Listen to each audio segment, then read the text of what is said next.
बड़ संघर्ष को कलादाग लगेगा चेष्टा कोड़ी बहुत पार शासक दल रे मंत्री मुख्यमंत्री उपमुख्यमंत्री सब कहानी बाहर जदि चाहिए बीजेपी सरकार आम काली कह आरंभ कर क्या भाव में कोटे भिड अच्छे सब बाहर द्रुत कथा गुड़ाक उठेले तो न्याय हम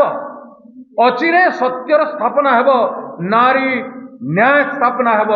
एवं नारी प्रति होउथवा दुष्कर्म एवं अत्याचार संपूर्ण भाव में बंद आम कही जुडिशियल कमिटी इन्वेस्टिगेशन करा जाऊ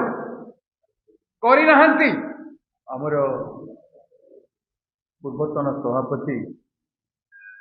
श्रीयुक्त जयदेव जेना उपस्थित अच्छा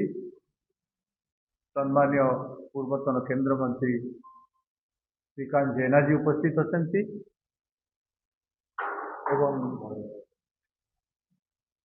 आमर उपसभापति श्री रमेश जेना श्री ललाटेन्दु महापात्र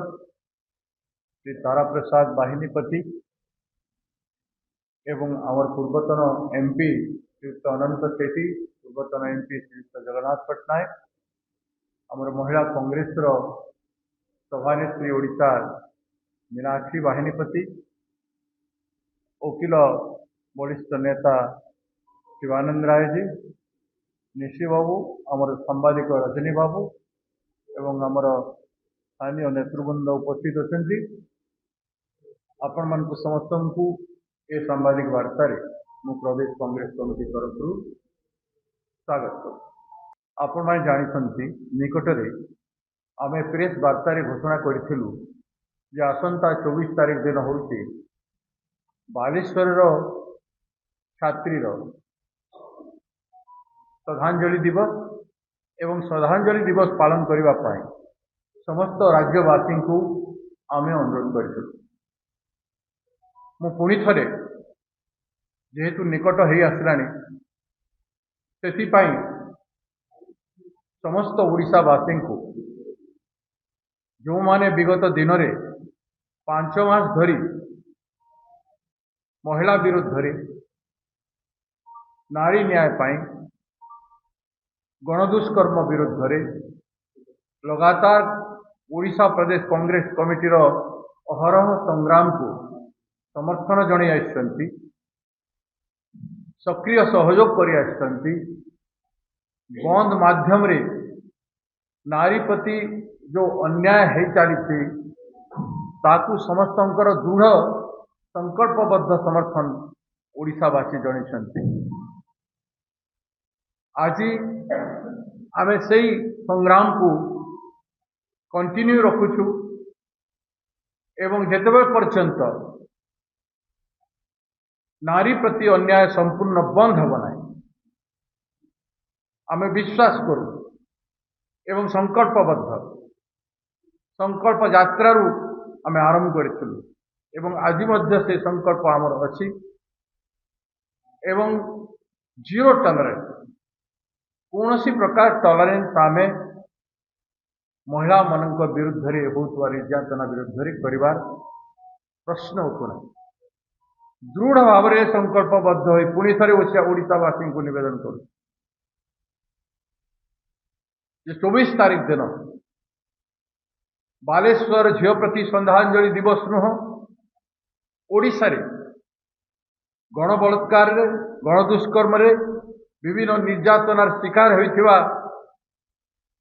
झील भौणी एवं महिला मानन को न्याय देवा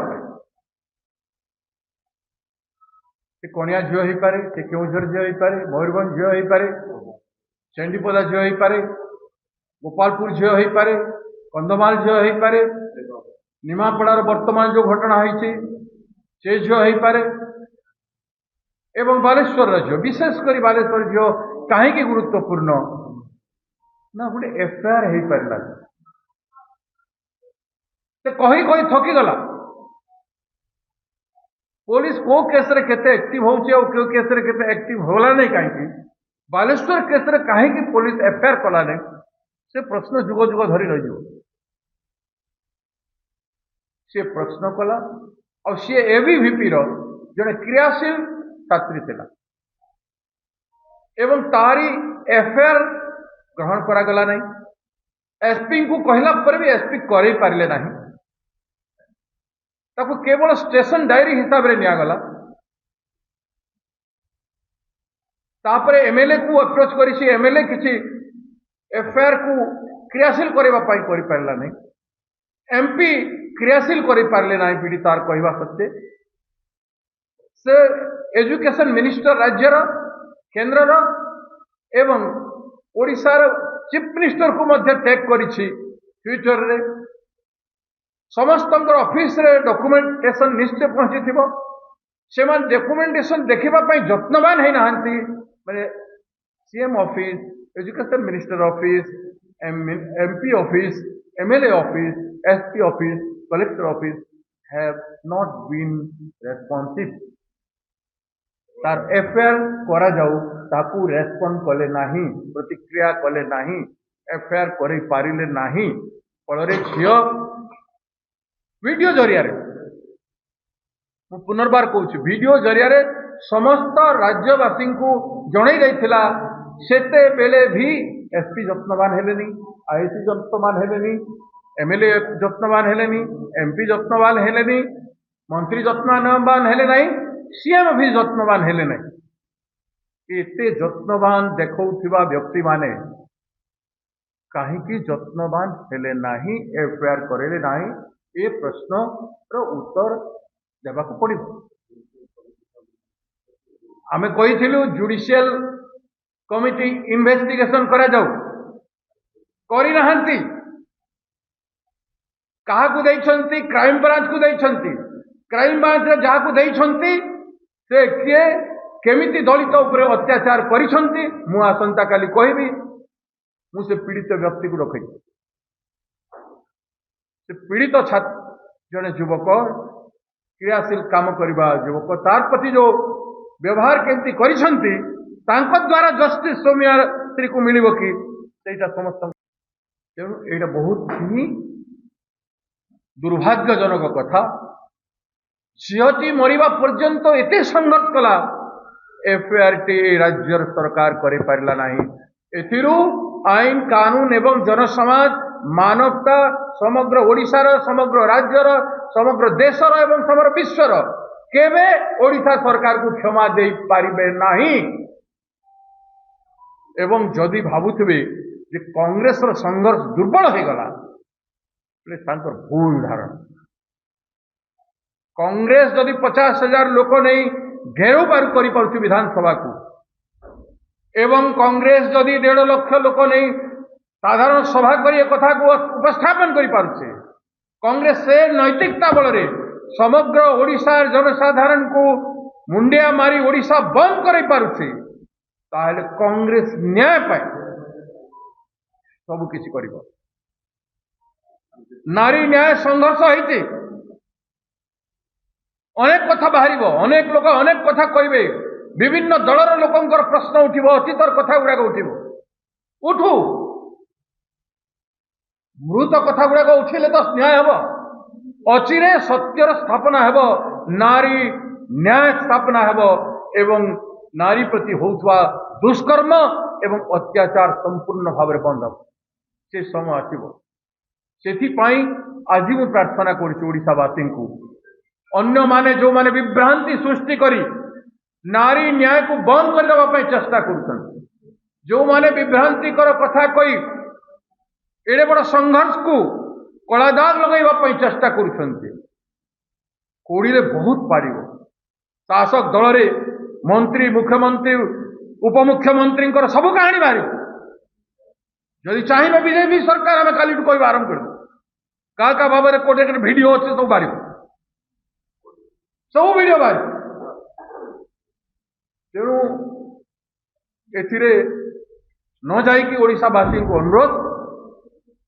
सौम्यश्री न्याय प्रत्येक बापा मार झील प्रति न्याय हम मन रखि था। एवं से ओडिशार प्रति घरे घरे 24 तारीख दिन श्रद्धांजलि सभा हिसाब रे पीड़िता पाई न्याय, राज्य रे निखोज होइथिबा 65,000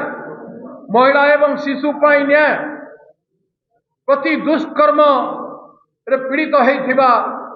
झियो भौणी मानकर प्रति न्याय पाई 1 मिनिट नीरव प्रार्थना 24 तारीख दिन सकाळ 9टा समय निज निज घरे ईश्वर को प्रार्थना करी न्याय पाई प्रार्थना करेंगे 1 मिनिट पाई बोली मु आपण मान को ओडिशावासी को हाथ जोड़ी निवेदन करुचे। आम उपरे आपण मैंने आस्था करी आइछंती आज भी आस्था रखंतु आम कौन प्रकार अन्याय को बर्दाश्त करूँ ना से जेकोसी व्यक्ति होता आमर दलर भी व्यक्ति होता नारी पाई न्याय समान सबु दल पाई जहाँ अन्य मान होचे से आम दलर भी लागू एति केवल मोर कहबार थिला एवं प्रत्येक स्कूल कॉलेज विश्वविद्यालय को बंद करबा पाई अध्यापक मानक प्रिंसिपल वाइस चांसलर मान को निवेदन करुछु समस्ते गोटाए दिन बंद करिकरी किछि समय पाई भी बंद करिकरी आपण माने सौम्य स्त्री को न्याय देवे जेहेतु एवं महाविद्यालय घटना हेछि तेणु समस्त छात्र छात्री मान को मु अनुरोध करुछि किछि समय पाई आपण माने मध्य नीरवता रक्षा करी न्याय मागिबे। नमस्कार।